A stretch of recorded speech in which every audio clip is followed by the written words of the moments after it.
So here we are starting off the 10th turn in War of the Ring and playing with the event cards, etc. Aragorn uses the Palantir, Sauron's challenged. Aragorn's able to pick up this Palantir here in Minas Tirith, and he used it. This will prevent Sauron from being able to ever search using the cards until he takes Minas Tirith. There's a second effect though. They're also triggering off the other Palantir effect, the once per game effect of, oh, I don't know, some butthead looking into it, and in this case, hey, let's let Boromir look into it, or Gimli or someone. You find out who it is who looked into it, big deal, and it costs a shadow point, which is probably the biggest thing. And the Dark Power player has to show 2 of his cards. Now, what does he want to show? He's not thrilled with what he's got. He knows the Wozes and the Orcs quarrel over Division of Spoil, though, are both known cards that I think the Fellowship has thrown out. So he's going to show those 2 and keep the Nazgul's Flying Beast card hidden. It doesn't make much difference, to tell you the truth. At this point, the Fellowship gets to go. And here's the problem. For all the thinking about, hey, is a military victory possible? Saruman's threatening that possibility, whatever. Well, when it comes down to it, no, it really isn't. Because in order to win a military victory, he has to hold all the Dark Power players' objectives and capture Barad-dûr and Isengard. Well, that is not going to happen anytime soon. Is it safer? Maybe. Hard to tell. There's a lot of troops down here. A lot of risk. I think I want to go for the character victory. The ring victory. And in order to do that, well,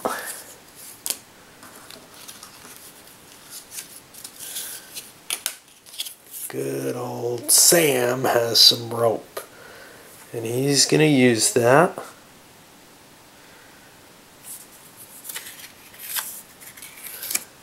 to drop himself up here.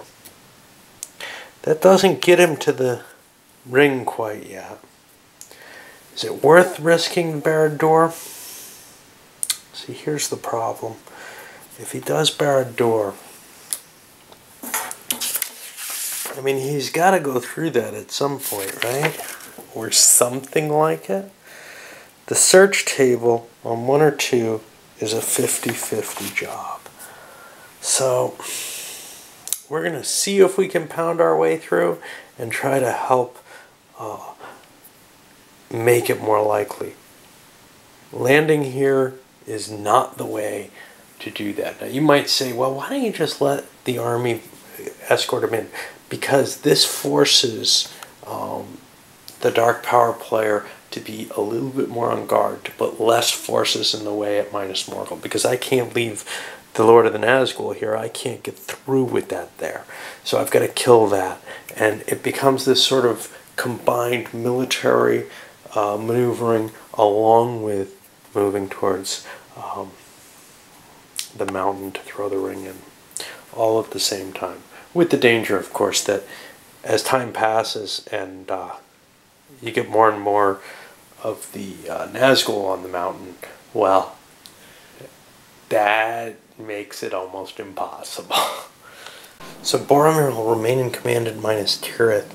Imrahil back here at Pelargir, keeping some commanders in place just in case things go in an ugly situation, so those troops don't get wiped out.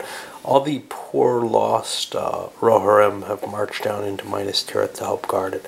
The rest of the force, though, has been pulled out by Aragorn, and it's attacking the Lord of the Nazgul out here in the rough terrain, no question there, but to try to bash his way through. The Dunharrow card, too potent for the orcs to stand up against. The extra bonuses, even, you know, facing the Lord of the Nazgul. Aragorn ends up at 1-to-1 attacking here. He had like 225 strength points. But he got a decent roll and ended up doing casualties only to the Dark Power player, 20%. knocked a good 14 strength points out. And now the Lord of the Nazgul is going to withdraw again. Why? Because the Dunharrow card only works once. He's going to pull back into these woods here because of the defensive bonus. He doesn't want to get caught in the open by that larger force. And the woods at least give him the ×2 that the rough does. Here's where he's facing quite a bit of force. But we'll see how that goes. And now, the Dark Power player gets to go again, but he's got a 1-point shadow penalty. And here we are at the end of turn 10 going into 11.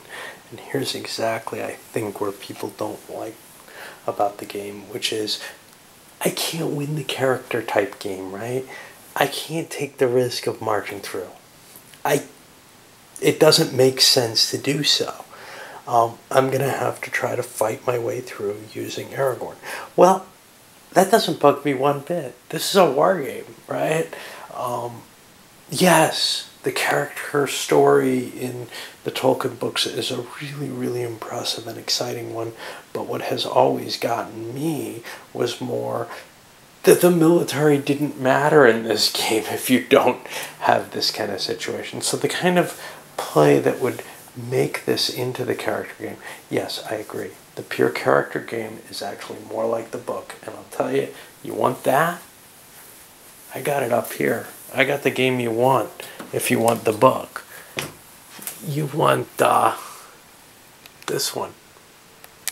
Fellowship of the Ring here. I'll turn the light on. I videoed that sucker. That really gives you a feel for the story. Does it have the armies moving around and stuff? Not really. This does. But this gives you an option that you don't have in that sort of character design game, and that you wouldn't have if you play with some of the restrictions that some people suggest, like don't let the Nazgul be on Mount Doom, don't let the army enter Mordor too early. Well, you make it possible for these guys to have a good chance of making it and destroying the ring, and they're going to take it. And the game's going to come down to, did they get caught or not? You know, here, that's becoming, it's still plausible, but it's too tough. And now I have to launch the army and use that and actually play out a war game. It isn't really the Lord of the Rings. It really isn't. But it's a more interesting game given the military aspect than you would have otherwise. And I think that's probably where the discussion has to come. And it is an interesting military game. I've got a sudden death condition if I can break through there, but there are a lot of evil units still left on the board.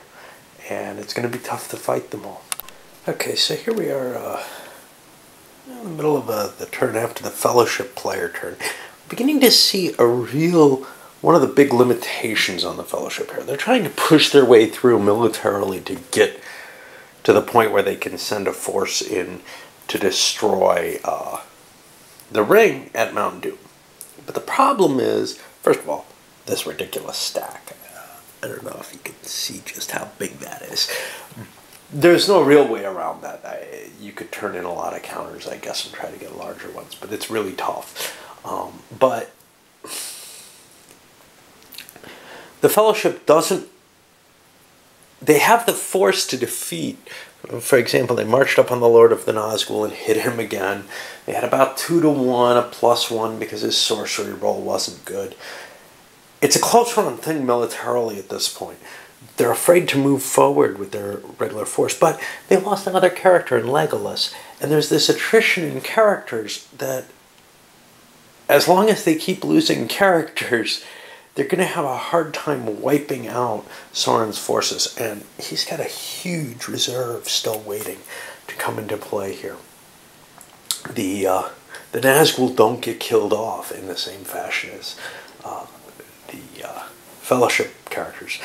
So there's an ultimate limit on how far the Fellowship can go militarily by fighting battles. And there's no reason for the Sauron player to allow the Fellowship player the access here. It's very risky. Anyway, we'll keep going and see where we end up. But to me, even though they've got this huge stack and they're winning every battle, they're still losing the war. And I think that's the case. And now we're in the absolutely classic position. All the Nazgul gathered at Ordrum. Even if the Fellowship wanted to cut through, they can't now. They have to win the military victory, as far as I can tell. Anyway, definitely makes for a more painful situation. Might want to try to think about getting the ring bearer out of here. He can't be searched for until Minas Tirith falls, but it's almost as though the Fellowship or the good player has to pull his forces back to Minas Tirith to prevent these huge forces from being able to take it trivially and then begin the searching again through the cards. Really, the Fellowship can hold one city with that stack, because if they don't make it Minas Tirith, if they go somewhere else, well, then the search procedure begins. But let's say they try to protect Minas Tirith. It's quite possible that the evil player could grab Hobbiton, Thranduil's palace. They already have the Doris and Helm's Deep, and Dol Amroth would not be hard for this force to take at this point. Which means it could come down to that single siege. And of course, if that force is in Minas Tirith, well, then it just can come down to that siege to begin with the entire evil armies poised there. I would actually rather bottle them up in there and then begin making attacks elsewhere.